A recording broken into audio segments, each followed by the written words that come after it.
여러분, 병원에서 콜레스테롤이 높다는 말을 들은 순간 가슴이 철렁 내려앉으신 적 있으신가요? 그 숫자를 보며 혹시 내 혈관이 막히고 있는 건 아닌지, 심장이 위험해지는 건 아닌지 걱정부터 앞서죠. 저도 50년 전 의사로서 처음 환자를 만났을 때 그런 두려움을 마주한 분들을 수없이 보았습니다. 하지만 오늘 여러분께 단언컨대 콜레스테롤은 우리가 생각하는 그런 무서운 적이 아니에요.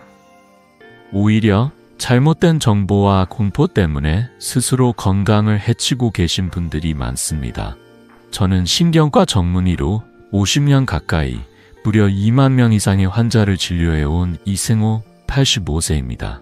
지금도 여전히 현역으로 여러분처럼 건강한 노년을 꿈꾸는 분들과 함께하고 있죠.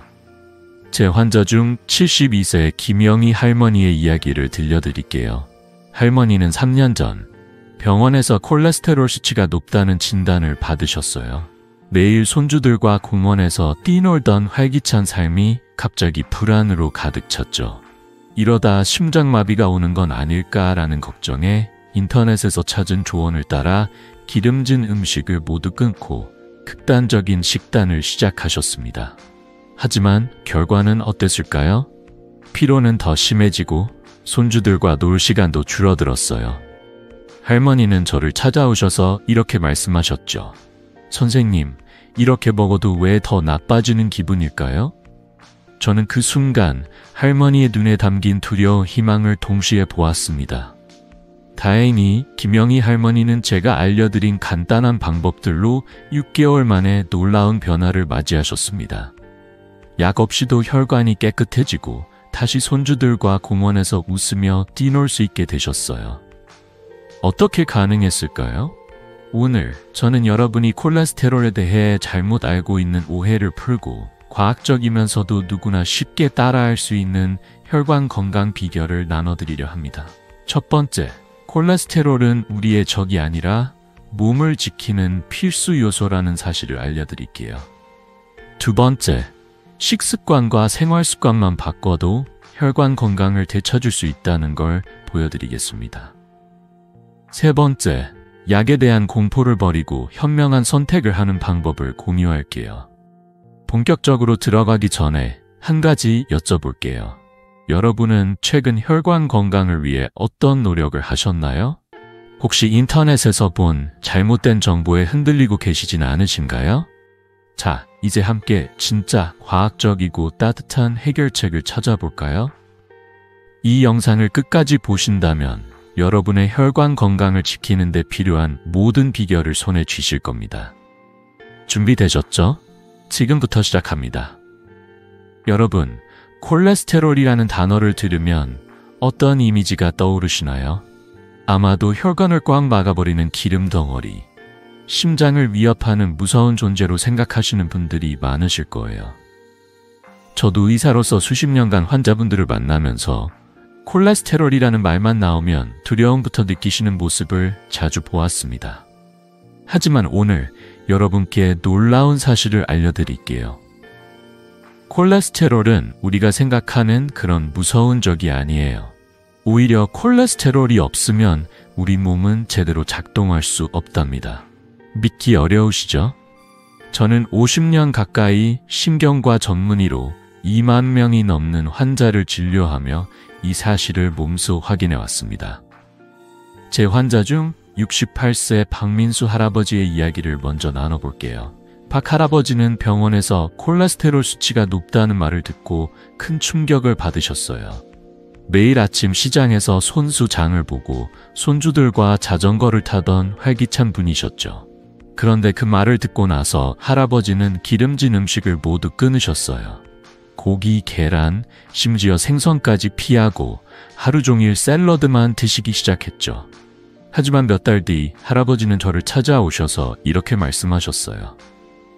선생님, 왜 이렇게 피곤하고 손주들 이름도 자꾸 까먹는 걸까요?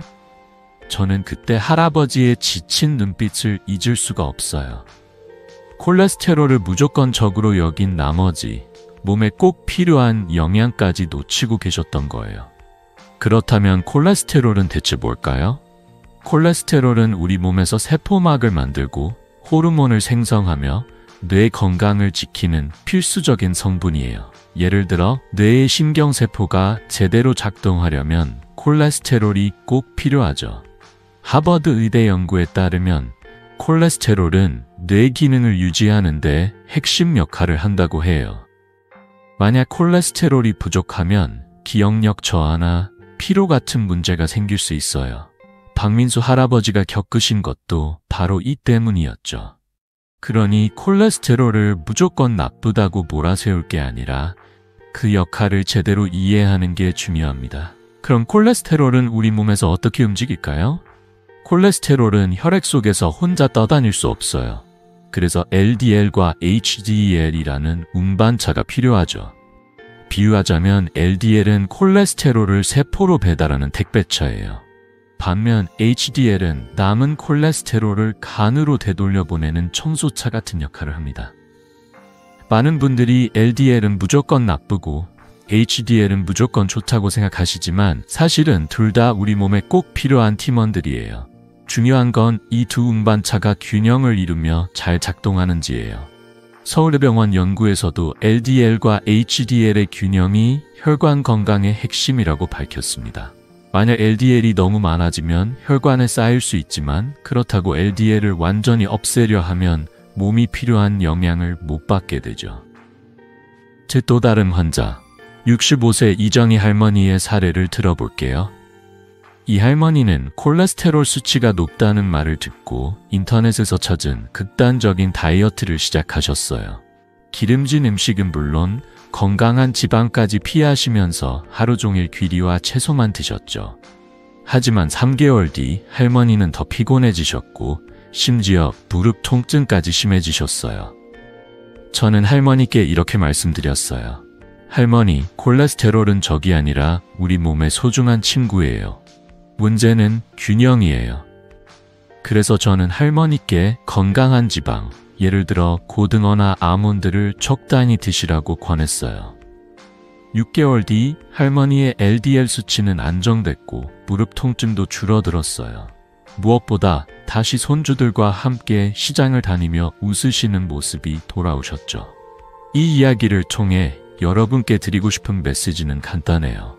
콜레스테롤을 두려워하지 마세요. 콜레스테롤은 우리 몸을 지탱하는 중요한 요소예요. 문제는 LDL과 HDL의 균형, 그리고 그 균형을 깨트리는 잘못된 생활 습관이에요. 하버드 의대 연구에서도 강조하듯 단순히 LDL 수치가 높다고 해서 건강을 해치는 게 아니라 전체적인 균형이 무너졌을 때 문제가 생기는 거예요. 여러분 혹시 콜레스테롤 때문에 너무 걱정하고 계시진 않나요? 오늘 이 영상을 통해 그 걱정을 덜어내고 진짜 중요한 점을 함께 배워볼게요. 자, 이제 콜레스테롤이 어디서 오는지, 그리고 우리가 흔히 빠지는 식습관의 함정을 알아볼까요? 다음 파트에서 여러분이 몰랐던 놀라운 사실을 하나씩 풀어볼게요.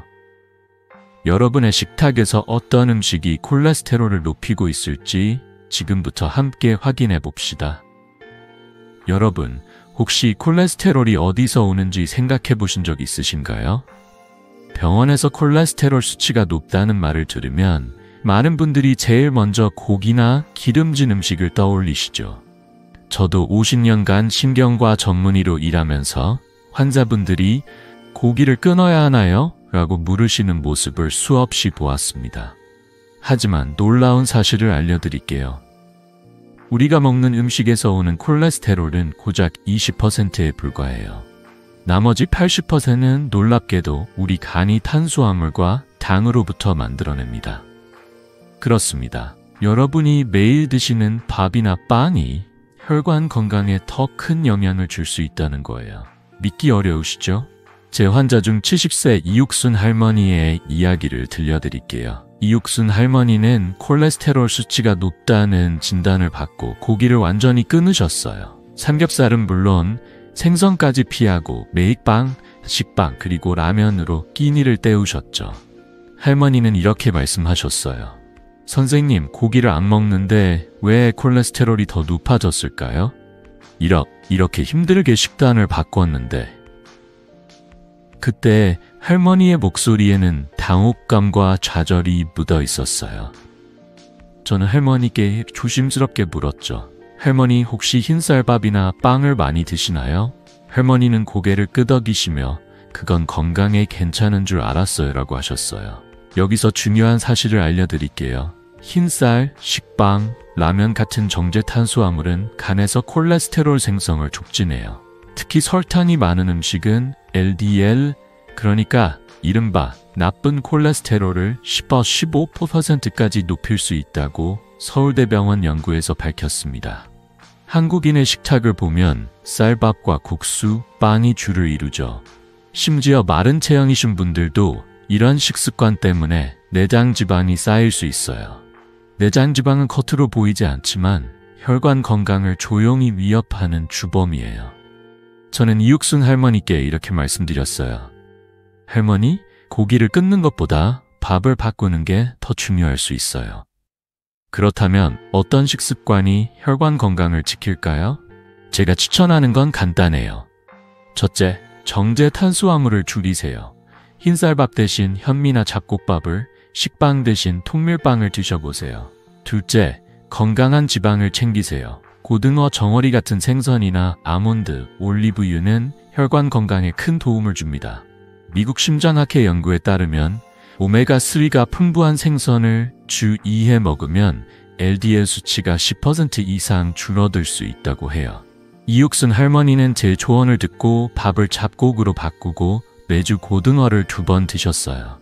3개월 뒤 할머니의 LDL 수치는 20%나 줄었고 무엇보다 아침에 일어날 때 몸이 한결 가벼워졌다고 하셨어요. 할머니는 저를 찾아와 활짝 웃으며 이렇게 말씀하셨죠. 선생님, 손주들한테 고등어 구워줬더니 저도 같이 건강해졌어요. 또 다른 사례를 하나 더 들려드릴게요. 67세 최만석 할아버지는 매일 달콤한 커피 음료와 과자를 즐기셨어요. 콜레스테롤 수치가 높다는 말을 듣고도 나는 고기를 많이 안 먹으니 괜찮다고 생각하셨죠. 하지만 검사 결과 할아버지의 내장 지방이 높았고 LDL 수치도 위험 수준이었어요. 저는 할아버지께 설탕이 든 음료 대신 물이나 허브차를, 과자 대신 견과류를 드시라고 권했어요. 처음엔 이 나이에 뭘 바꾸겠나 하시던 할아버지가 2개월 뒤 저를 찾아오셔서 깜짝 놀랄 말씀을 하셨어요. 선생님, 허리도 가벼워지고 아침에 눈 뜨는 게 이렇게 상쾌할 수가 있네요. 최만석 할아버지는 이제 매일 아몬드 한 줌과 잡곡밥으로 건강을 챙기시며 손주들과 공기놀이를 즐기고 계십니다. 이 모든 사례가 말해주는 건 콜레스테롤을 관리하는데 고기를 끊는 것보다 우리가 매일 먹는 밥과 간식이 더 중요하다는 거예요. 특히 한국인 특유의 쌀 위주 식습관은 겉으로는 마른 체형이라도 내장 지방을 쌓이게 할 수 있어요. 저는 50년간 환자를 보며 느낀 게 있어요. 작은 변화, 예를 들어 밥을 잡곡으로 바꾸거나 생선을 더 자주 먹는 것만으로도 혈관 건강이 달라질 수 있다는 거예요. 여러분, 오늘 저녁 식탁에 어떤 변화를 시도해 보실 건가요?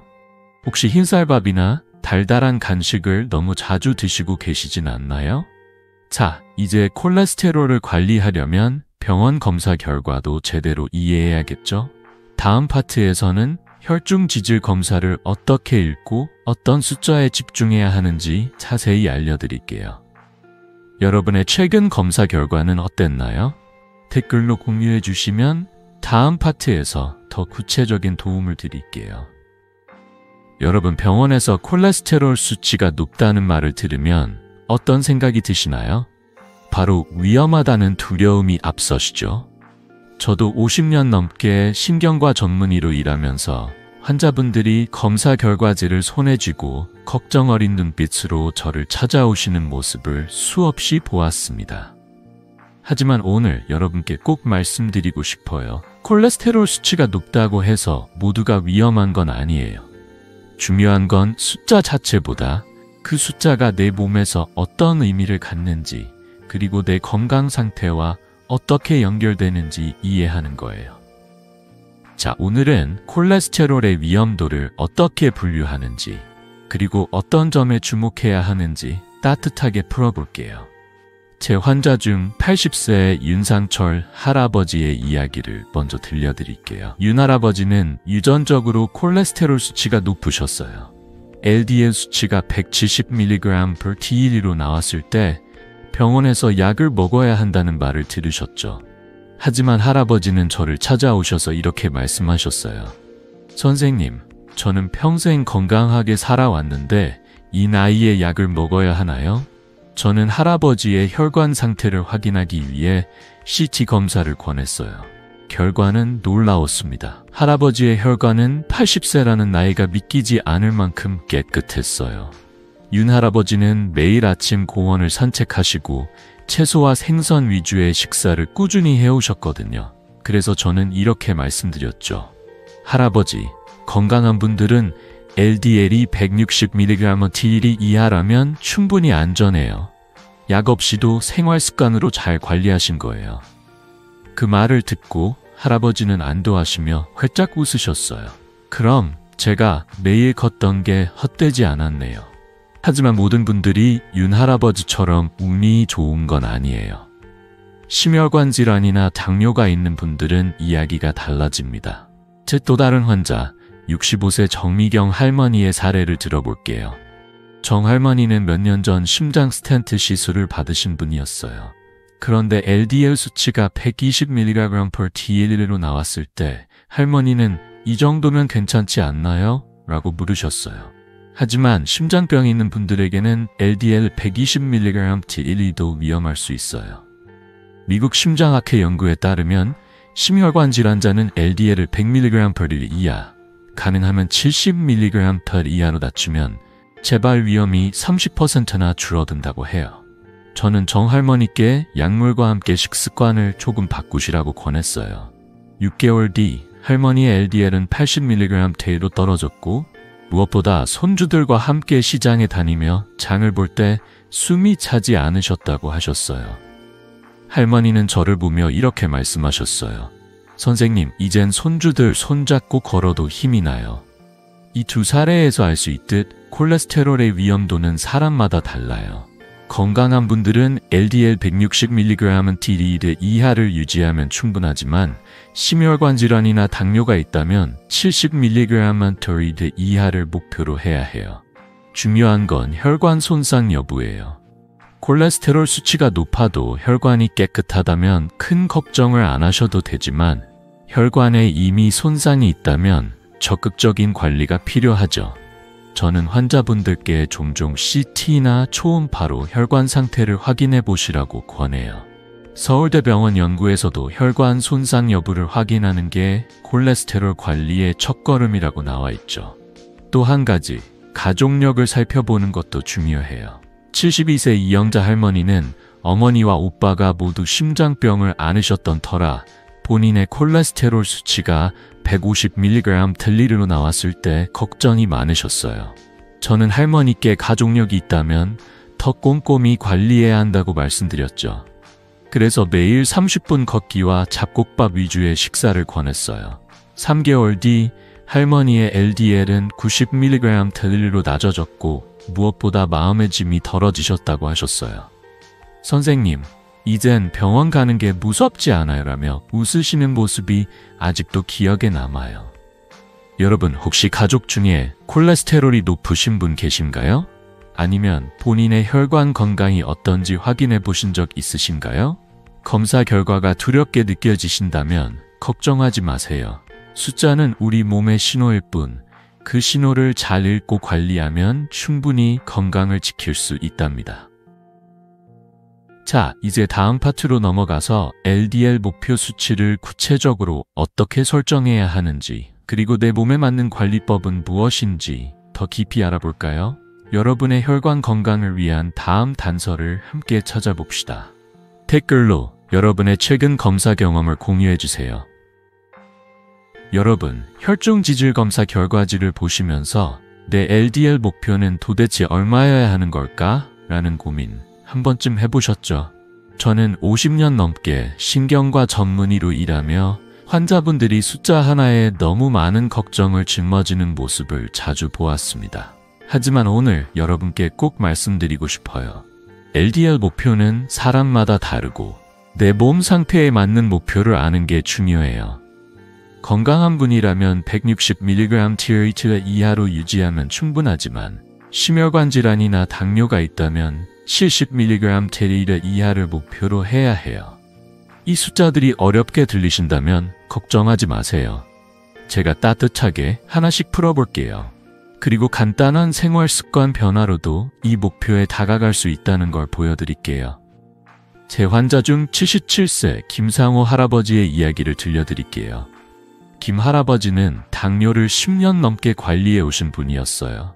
어느 날 병원에서 LDL 수치가 130mg/dl로 나왔다는 말을 듣고 할아버지는 걱정이 많으셨어요.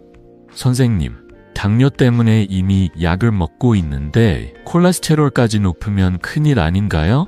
라며 한숨을 쉬셨죠. 저는 할아버지께 이렇게 말씀드렸어요. 할아버지, 당뇨가 있으시니 LDL을 70mg 이하로 유지하는 게 이상적이지만 100mg 총/dl 이하로 관리해도 큰 도움이 돼요. 약과 생활 습관을 함께 바꿔봅시다. 할아버지는 매일 아침 동네 공원을 30분씩 걸으시고 점심에는 현미밥과 고등어를 드시기 시작하셨어요. 6개월 뒤 놀라운 변화가 일어났어요. LDL 수치가 90mg/dl로 떨어졌고 혈당도 훨씬 안정됐어요. 할아버지는 저를 찾아와 활짝 웃으며 이렇게 말씀하셨어요. 선생님, 이젠 손주들과 공기놀이를 해도 숨이 차지 않아요. 김상호 할아버지의 사례에서 알 수 있듯 LDL 목표는 내 건강 상태에 따라 달라져요. 건강한 분이라면 LDL 160mg/dl 이하를 유지하면 충분해요. 하지만 심혈관 질환이나 당뇨가 있다면 100mg/dl 이하, 가능하면 70mg/dl 이하로 관리하는 게 중요하죠. 미국 심장학회 연구에 따르면 심혈관 질환자는 LDL을 70mg/dl 이하로 낮추면 심장비나 뇌졸중 재발 위험이 30% 이상 줄어든다고 해요. 이 숫자를 듣고 부담스러우시다면 너무 걱정하지 마세요. 약물과 생활 습관을 함께 관리하면 충분히 도달할 수 있는 목표예요. 또 다른 환자, 70세 박영애 할머니의 이야기를 들어볼게요.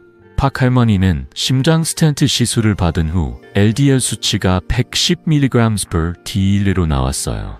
할머니는 약을 먹고 있었지만 인터넷에서 약을 오래 먹으면 간이 망가진다는 글을 보고 약을 끊으려고 하셨죠. 저는 할머니께 단호히 말씀드렸어요. 할머니, 의사 처방 없이 약을 끊는 건 정말 위험해요. 대신 생활 습관을 조금 바꿔볼까요? 저는 할머니께 매일 20분 걷기와 잡곡 위주 식사를 권했어요. 그리고 정기적으로 혈중 지질 검사를 받으시라고 당부드렸죠. 3개월 뒤 할머니의 LDL은 80mg/dl로 낮아졌고 무엇보다 계단을 오를 때 다리가 가벼워졌다고 하셨어요. 할머니는 저를 보며 이렇게 말씀하셨어요.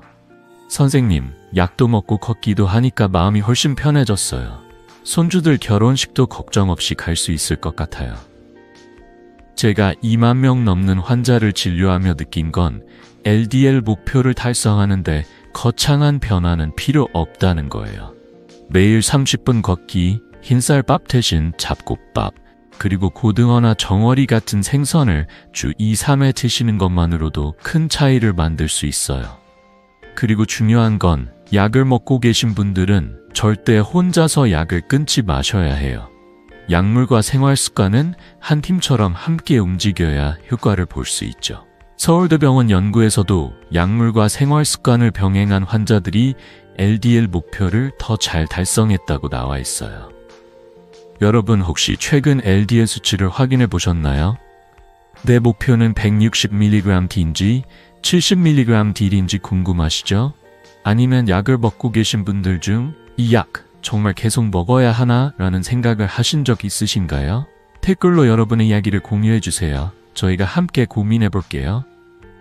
자, 이제 다음 파트로 넘어가서 콜레스테롤이 뇌졸중과 어떤 관계가 있는지, 그리고 우리가 흔히 오해하는 부분은 무엇인지 자세히 알아볼까요?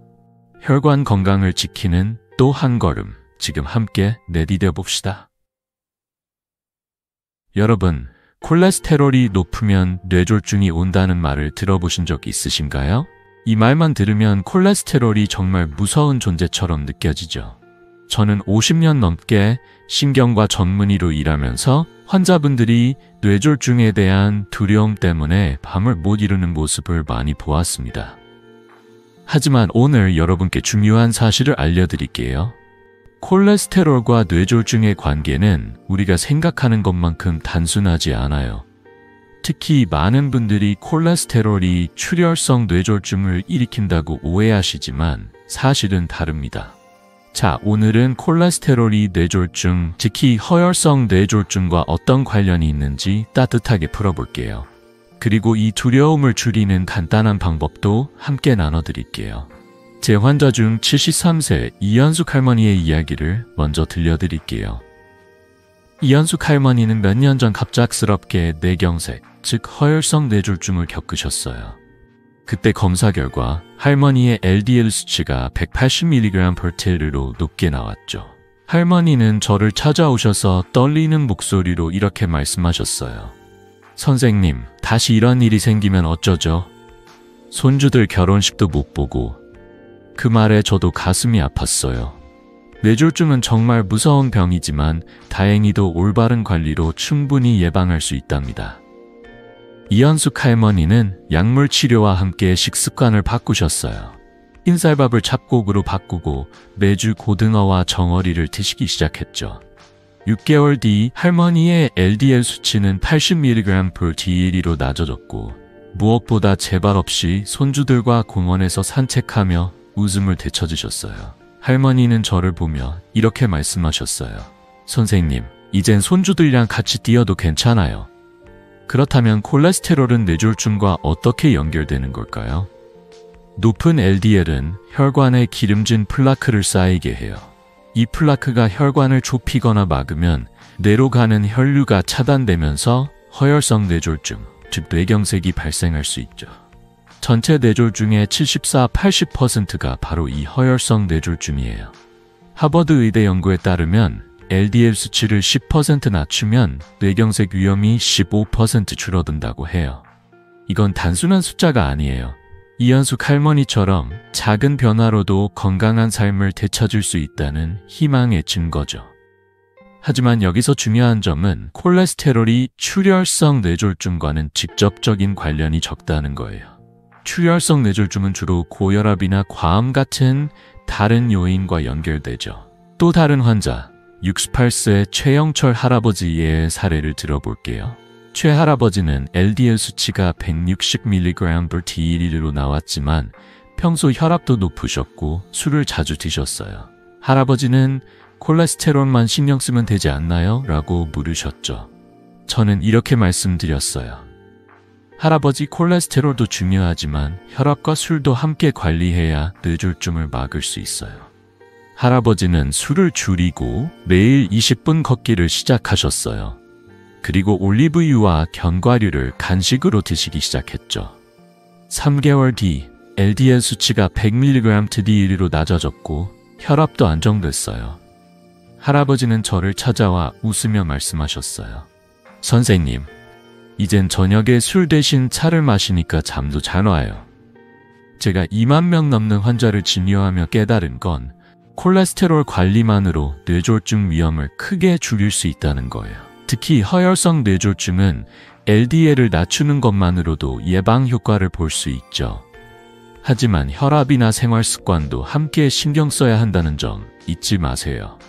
서울대병원 연구에서도 혈압과 콜레스테롤을 함께 관리한 환자들이 뇌졸중 위험을 25% 더 줄였다고 나와 있어요. 여러분, 혹시 혈압과 콜레스테롤 중 어느 게 더 걱정되시나요? 아니면 둘 다 잘 관리하고 계신가요? 댓글로 여러분의 이야기를 나눠주세요. 저희가 함께 고민해 볼게요. 자, 이제 다음 파트로 넘어가서 출혈성 뇌졸중과 콜레스테롤의 관계, 그리고 우리가 흔히 빠지는 오해를 풀어볼게요. 뇌졸중의 또 다른 얼굴을 알아보면서 혈관 건강을 지키는 더 구체적인 방법을 함께 찾아봅시다. 여러분, 뇌졸중이란 말을 들으면 어떤 이미지가 떠오르시나요? 아마도 많은 분들이 혈관이 막히거나 터지는 무서운 상황을 떠올리시죠. 지난 파트에서 우리는 높은 콜레스테롤이 허혈성 뇌졸중, 즉 뇌경색과 어떻게 관련이 있는지 알아봤어요. 하지만 오늘은 조금 다른 이야기를 해보려고 합니다. 많은 분들이 콜레스테롤 때문에 모든 뇌졸중이 생긴다고 오해하시는데 출혈성 뇌졸중은 사실 콜레스테롤과 직접적인 관련이 적어요. 저는 50년 넘게 신경과 전문의로 일하며 이 오해 때문에 잘못된 길로 들어서는 분들을 많이 봤습니다. 자, 오늘은 출혈성 뇌졸중의 진짜 원인과 우리가 쉽게 실천할 수 있는 예방법을 따뜻하게 나눠볼게요. 제 환자 중 69세 최영민 할아버지의 이야기를 먼저 들려드릴게요. 최 할아버지는 콜레스테롤 수치는 정상이었지만 어느 날 갑작스럽게 출혈성 뇌졸중으로 쓰러지셨어요. 병원에 입원하셨을 때 할아버지는 저를 보며 떨리는 목소리로 말씀하셨어요. 선생님, 저는 콜레스테롤도 괜찮았는데 왜 이런 일이? 그때 저는 할아버지의 생활 습관을 꼼꼼히 물어봤죠. 알고 보니 할아버지는 혈압이 높으셨고 저녁마다 소주 2잔을 즐기셨다고 하셨어요. 출혈성 뇌졸중은 통계적으로 전체 뇌졸중의 20~30%를 차지하는데 주로 고혈압이나 과음 같은 요인과 관련이 깊어요. 콜레스테롤이 낮다고 해서 출혈성 뇌졸중의 위험이 사라지는 건 아니라는 거죠. 다행히 최영민 할아버지는 회복의 길을 찾으셨어요. 저는 할아버지께 술을 줄이고 채소와 생선 위주의 식사를 권했어요. 할아버지는 매일 저녁 샐러드와 연어를 드시기 시작하셨죠. 처음엔 이 나이에 뭘 바꾸겠나? 하시던 할아버지가 6개월 뒤 저를 찾아오셔서 활짝 웃으며 말씀하셨어요. 선생님, 소주 대신 차를 마시니까 잠도 잘 오고 혈압약도 덜 먹게 됐어요. 실제로 할아버지의 혈압은 안정됐고 혈압약 용량도 줄었어요. 무엇보다 손주들과 공원에서 산책하며 농담을 주고받는 일상이 돌아오셨죠. 할아버지의 밝아진 얼굴을 보며 저도 마음이 따뜻해졌어요. 출혈성 뇌졸중의 위험을 높이는 요인은 콜레스테롤보다는 고혈압, 과음, 그리고 영양 불균형이에요. 서울대병원 연구에 따르면 과도한 음주는 출혈성 뇌졸중 위험을 2배 이상 높일 수 있다고 해요. 또 채소와 단백질 섭취가 부족한 식단도 혈관을 약하게 만들죠. 제가 2만 명 넘는 환자를 진료하며 느낀 건 작은 생활 습관 변화가 출혈성 뇌졸중 예방에 큰 차이를 만든다는 거예요. 예를 들어 술을 줄이고 채소와 생선을 늘리는 것만으로도 혈압을 안정시키고 혈관을 튼튼하게 할 수 있죠. 또 다른 환자, 66세 이옥자 할머니의 사례를 들어볼게요. 이옥자 할머니는 평소 혈압이 높으셨지만 조금 높은 정도야라며 대수롭지 않게 여기셨어요. 그러다 어느 날 갑작스럽게 두통과 어지럼증으로 병원에 오셨죠. 다행히 초기 출혈성 뇌졸중이었고 빠른 치료로 큰 위험을 피하셨어요. 저는 할머니께 이렇게 말씀드렸어요. 할머니, 혈압을 꾸준히 관리하고 식단에 채소를 조금 더 추가해보세요. 할머니는 매일 아침 케일과 당근이 든 샐러드를 드시고 저녁에는 고등어나 정어리를 챙기셨어요. 3개월 뒤 할머니의 혈압은 정상 범위로 돌아왔고 무엇보다 이젠 머리가 맑아요라며 웃으셨어요. 할머니는 손주들에게 직접 요리해주는 재미를 찾으셨다고 하시더라고요. 제가 추천하는 건 정말 간단해요. 첫째, 술을 줄이세요. 소주 한 잔이 당기는 저녁도 있겠지만 가능하면 주 2, 3회 한 번에 한 잔 이하로 줄여보세요. 둘째, 채소와 생선을 늘리세요. 고등어, 연어, 정어리 같은 생선은 오메가3가 풍부해 혈압과 혈관 건강에 좋아요. 셋째, 혈압을 정기적으로 체크하세요. 집에서 간단한 혈압계로 측정하는 것도 큰 도움이 됩니다. 미국 심장학회 연구에서도 채소와 생선 위주의 식단이 혈압을 10~15% 낮춘다고 나와 있죠. 이 작은 변화들이 쌓이면 출혈성 뇌졸중의 위험을 크게 줄일 수 있어요. 여러분, 혹시 저녁에 술 한 잔으로 하루를 마무리하시는 습관이 있으신가요? 아니면 식탁에 채소와 생선은 얼마나 자주 올라오시나요? 오늘 저녁 메뉴에 생선을 추가해 보시겠어요? 어떤 생선을 좋아하시나요? 댓글로 나눠주시면 저희가 함께 건강한 식탁을 만들어 갈 수 있을 거예요. 자, 이제 다음 파트로 넘어가서 콜레스테롤 약인 스타틴과 그에 얽힌 오해들을 풀어볼게요. 약에 대한 두려움을 덜고 현명한 선택을 하는 방법을 함께 알아봅시다. 여러분, 스타틴이라는 약 들어보신 적 있으신가요? 이 약은 콜레스테롤 관리에서 정말 획기적인 역할을 하는 약이에요. 하지만 한국 유튜브나 인터넷에서 떠도는 스타틴 공포 때문에 많은 분들이 혼란스러워 하시죠. 스타틴을 먹으면 간이 망가진다거나 근육통이 생긴다는 이야기에 겁을 먹고 약을 끊으시는 분들도 계세요.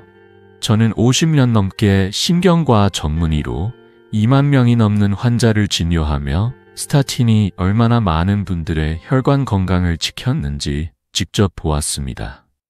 오늘은 스타틴에 대한 오해를 풀고 이 약이 왜 우리의 든든한 친구가 될 수 있는지 따뜻하게 이야기해 볼게요. 제 환자 중 71세 오정희 할머니의 사례부터 나눠드릴게요. 오정희 할머니는 심장병 때문에 스타틴을 처방받으셨어요. LDL 수치가 높아 뇌경색 위험이 있었기 때문이죠. 그런데 어느 날 유튜브 영상에서 스타틴은 위험하다는 말을 듣고 겁이 나신 할머니는 혼자 약을 끊으셨어요. 몇 달 뒤 할머니는 갑작스러운 어지럼증과 손발저림으로 병원에 실려 오셨습니다. 검사 결과 뇌경색이 시작되고 있었어요. 그때 할머니는 저를 보며 울먹이며 말씀하셨어요. 선생님, 제가 잘못했어요. 그 영상만 안 봤어도. 저는 할머니의 손을 잡고 이렇게 말씀드렸죠. 할머니, 이제라도 다시 시작하면 괜찮아요. 스타틴은 위험한 약이 아니라 혈관을 지키는 든든한 동반자예요. 다행히 할머니는 재활치료와 함께 스타틴을 다시 시작하셨고 6개월 뒤 LDL 수치가 80mg/D로 낮아졌어요. 이제 할머니는 손주들과 함께 시장에서 장을 보며 활짝 웃으신답니다. 스타틴은 1970년대 일본에서 개발된 약으로 LDL을 최대 50%까지 낮추고 뇌경색 위험을 30-40% 줄이는 놀라운 효과가 있어요. 수천 건의 국제 연구가 스타틴의 안전성과 효과를 입증했죠. 사실 스타틴의 부작용은 고혈압약이나 당뇨약보다도 낮은 수준이에요. 미국 심장학회 연구에 따르면 스타틴을 복용한 환자 중 심각한 부작용을 겪는 경우는 1% 미만이라고 해요. 저는 50년간 환자를 보며 스타틴 덕분에 건강한 삶을 되찾은 분들을 수없이 만났어요. 하지만 인터넷에 떠도는 근거 없는 공포 때문에 약을 끊고 위험에 빠지는 분들도 적지 않죠. 또 다른 환자, 74세 박민철 할아버지의 이야기를 들어볼게요. 박 할아버지는 심장 스텐트 시술 후 스타틴을 복용 중이셨는데 친구가 스타틴은 간을 망가뜨린다고 하자 불안해하셨어요. 할아버지는 저를 찾아오셔서 선생님, 이 약 정말 먹어도 괜찮을까요? 라고 물으셨죠. 저는 이렇게 말씀드렸어요. 할아버지, 스타틴은 간 기능을 정기적으로 체크하면 안전하게 먹을 수 있어요. 약을 끊으면 혈관이 다시 위험해질 수 있답니다.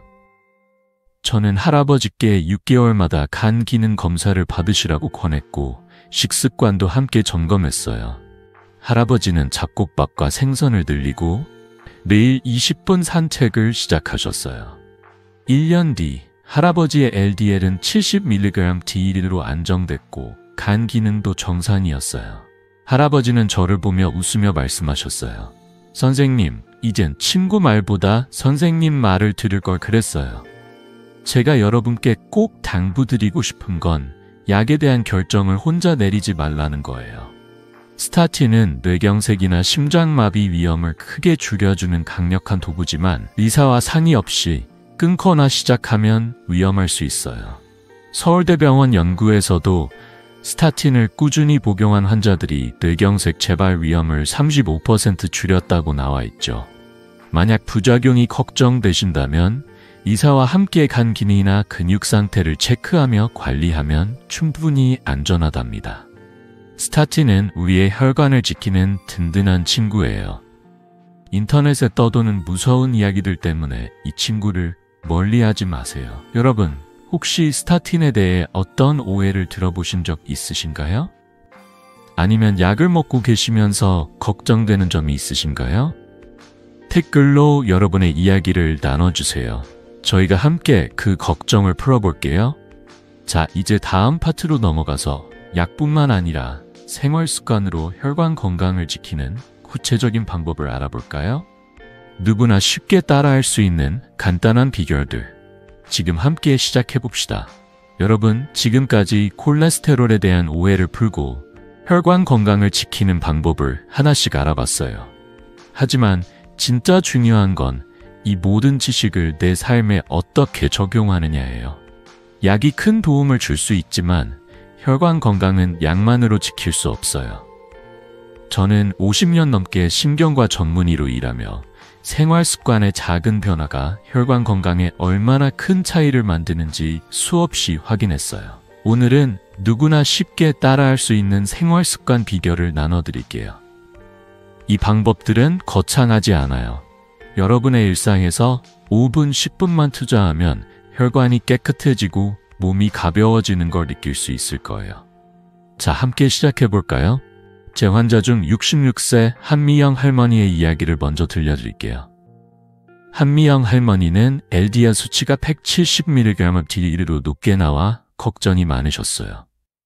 매일 손주들과 공원에서 놀고 싶었지만 계단만 올라도 숨이 차고 다리가 무거웠죠. 할머니는 저를 찾아오셔서 이렇게 말씀하셨어요. 선생님, 약을 먹어야 하나요? 이렇게 피곤한데 손주들과 놀 시간도 없어요. 저는 할머니께 약도 중요하지만 생활 습관부터 바꿔보자고 제안했어요. 할머니는 흰쌀밥 대신 잡곡밥을, 간식으로 과자 대신 아몬드를 드시기 시작했어요. 그리고 매일 아침 동네 공원을 20분씩 걸으셨어요. 3개월 뒤 놀라운 변화가 일어났어요. 할머니의 LDL 수치는 90mg/dl로 낮아졌고 계단을 오를 때 숨이 차지 않으셨죠. 할머니는 저를 보며 활짝 웃으며 말씀하셨어요. 선생님, 이젠 손주들이랑 뛰어도 지치지 않아요. 제가 한미영 할머니께 드린 조언은 정말 간단했어요. 그리고 여러분도 충분히 따라 하실 수 있답니다. 첫째, 정제 탄수화물과 설탕을 줄이세요. 흰쌀밥, 식빵, 라면, 달달한 커피 음료는 간에서 LDL을 늘리는 주범이에요. 서울대병원 연구에 따르면 설탕 섭취를 줄이면 LDL이 10-15% 낮아질 수 있다고 해요. 대신 잡곡밥이나 통밀빵을 드셔보세요. 둘째, 건강한 불포화 지방을 챙기세요. 올리브유, 고등어, 정어리, 아몬드 같은 음식은 혈관을 깨끗하게 해줘요. 미국 심장학회 연구에서도 오메가3가 풍부한 생선을 주 2, 3회 먹으면 LDL이 10% 이상 줄어든다고 나와 있죠. 셋째, 매일 30분 걷거나 가벼운 스트레칭을 해보세요. 꼭 운동 전이 아니어도 동네 한 바퀴, 집에서 팔을 쭉 뻗는 스트레칭만으로도 충분해요. 넷째, 12개월마다 혈중 지질 검사를 받으세요. 내 몸의 변화를 꾸준히 확인하는 게 중요하죠. 또 다른 환자, 70세 이종수 할아버지의 사례를 들어볼게요. 이종수 할아버지는 심장병 때문에 스타틴을 먹고 계셨어요. 하지만 약만 믿고 생활 습관은 바꾸지 않으셨죠. LDL 수치가 140mg/dl로 좀처럼 낮아지지 않았어요. 저는 할아버지께 이렇게 말씀드렸어요. 할아버지, 약은 큰 도움이 되지만 생활 습관이 함께 바뀌면 더 큰 효과를 볼 수 있어요. 할아버지는 매일 저녁 올리브유로 만든 샐러드를 드시고 아침마다 30분 산책을 시작하셨어요. 6개월 뒤 LDL 수치가 85mg/dl로 떨어졌고 혈압까지 안정됐어요. 할아버지는 저를 찾아와 웃으며 말씀하셨어요. 선생님, 이젠 아침 산책이 하루의 기쁨이에요. 손주들이랑 자전거도 탈 수 있게 됐어요. 제가 2만 명 넘는 환자를 보며 느낀 건 혈관 건강은 약과 생활 습관이 함께할 때 빛을 발한다는 거예요. 특히 심혈관 질환이 있으신 분들은 의사의 약물 지시를 꼭 따르셔야 해요. 약을 먹으면서도 생활 습관을 바꾸면 더 빠르고 확실한 결과를 볼 수 있죠. 예를 들어 매일 30분 걷는 건 단순한 운동이 아니라 혈관을 맑게 하고 심장을 튼튼하게 만드는 투자예요. 하버드 의대 연구에서도 매일 30분 걷기가 뇌졸중 위험을 20% 줄인다고 나와 있답니다. 여러분, 이 작은 변화들이 쌓이면 3개월 뒤, 6개월 뒤 정말 달라진 자신을 만나실 거예요. 여러분, 혹시 오늘 저녁 식탁에 어떤 변화를 시도해보고 싶으신가요? 고등어를 구워볼까? 아몬드 한 줌을 간식으로 챙겨볼까? 아니면 동네 한 바퀴를 걸어볼까 고민 중이신가요? 댓글로 여러분의 계획을 나눠주세요. 저희가 함께 응원할게요. 자, 이제 마지막 파트로 넘어가서 이 모든 지식을 하나로 모으고 혈관 건강을 지키는 최종 비결을 정리해 볼게요. 건강한 노년을 위한 마지막 한 걸음, 함께 내디뎌 봅시다. 여러분, 오늘 우리는 콜레스테롤에 대한 오해를 풀고 혈관 건강을 지키는 방법을 함께 살펴봤어요. 처음엔 콜레스테롤이란 단어가 무섭고 복잡하게 느껴지셨을지 몰라요. 저도 50년 넘게 신경과 전문의로 일하며 환자분들이 병원 검사 결과지를 들고 두려움에 떨던 모습을 수없이 봤습니다. 하지만 이제 분명해졌죠. 콜레스테롤은 우리의 적이 아니라 올바르게 관리하면 건강한 삶을 지켜주는 소중한 동반자예요. 제가 오늘 나눈 비결들은 거창하지 않아요. 잡곡밥으로 바꾸고 생선을 더 자주 먹고 매일 5분이라도 동네를 걷는 것. 이 작은 변화들이 모여 여러분의 혈관을 깨끗하게 하고 심장과 뇌를 튼튼하게 만들어줄 거예요. 제 환자 중 70세 이정숙 할머니의 이야기를 마지막으로 나눠드릴게요. 이정숙 할머니는 몇 년 전 LDL 수치가 150mg/dl로 높게 나와 걱정이 많으셨어요.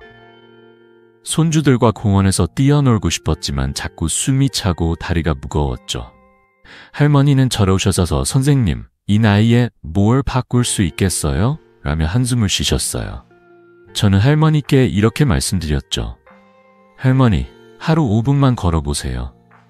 그리고 밥을 잡곡으로 바꿔보세요. 작은 변화가 큰 차이를 만들 거예요.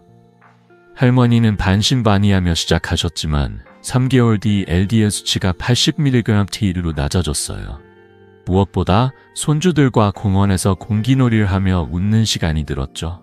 할머니는 저를 보며 활짝 웃으시며 말씀하셨어요. 선생님, 이젠 손주들이 저를 못 따라와요. 그 웃음이 저에게도 큰 선물이 됐어요. 여러분, 이정숙 할머니처럼 우리 모두 작은 변화로 큰 건강을 만들 수 있어요. 유튜브나 인터넷에 떠도는 근거 없는 공포에 흔들리지 마세요. 콜레스테롤은 약과 생활습관으로 충분히 관리할 수 있죠. 심혈관 질환이 있다면 의사와 상의하며 약을 꾸준히 드시고 매일 30분 걷기, 잡곡밥과 생선 위주의 식사, 그리고 6개월마다 검사로 내 몸을 체크하세요. 이 간단한 습관들이 쌓이면 3개월 뒤, 6개월 뒤 여러분도 달라진 자신을 만나실 거예요. 하버드 의대 연구에서도 이런 생활 습관이 뇌졸중 위험을 20% 이상 줄인다고 나와 있답니다. 자, 여러분, 오늘부터 어떤 한 가지를 시작해 보실 건가요? 저녁에 고등어 한 점을 추가할까? 동네 한 바퀴를 걸어볼까? 아니면 병원에 검사 예약을 잡아볼까 고민 중이신가요? 댓글로 여러분의 계획을 나눠주세요. 저와 함께 이 여정을 시작한 여러분을 진심으로 응원합니다. 그리고 이 영상이 도움이 되셨다면 구독과 좋아요 버튼을 눌러 이 지혜를 더 많은 분들과 나누어 주세요. 다음 영상에서 더 유용한 건강 비결로 다시 찾아뵐게요. 여러분의 건강한 노후, 저와 함께 만들어가요. 따뜻한 마음으로 늘 여러분 곁에 있을게요.